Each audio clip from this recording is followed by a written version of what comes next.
Hivi nyinyi ndugu zangu, hivi mnawezaje eti kula popcorn huko kwenye movie theater eti popcorn? Mimi kabla hata sinema haijaanza, popcorn kwanza, mimi kwanza hayo mabisi bwana. Mimi naumwa kifua bwana, nishakula sana hayo mahindi kukaanga, mimi siwezi. Bwana.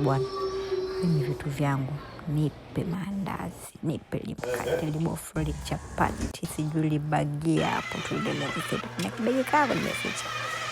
Haya kama bwana nipe kipasika kitu kangu hapo kakwenda na kwa movie jioni ya leo.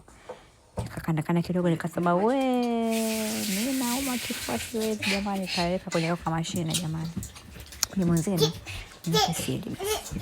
Ninavyokandaga maandazi kwa ganawasha oven hapa na preheat oven kidogo. Ilikuwa kuna kaujoto fulani hivi afu baada ya nusu saa hivi saa zima kaenda kuchungulia hali kitu limefura kama hivyo mnavyoona. Aina kwa gani chap kwa haraka chap. Kanda andazi yangu hapa kuna kama kunipita hapo. Basi nilikuwa napiga tizi mazoezi hapo naenda kama vile niko gym yani nikawa boss kidogo hapo fresh nikakata zangu vibangaro vyangu nipeleka vidogo unakula unaweza kama hujala sana kumbe umekula kama 20. Maji yangu maji tena jamani, kwa nini maji? Mafuta kama hivyo mkaango mafuta usiweke moto wengi kwa sababu itababuka maandazi inabidi mtoto moto mchache hivi una minimize na kitu kama hivyo.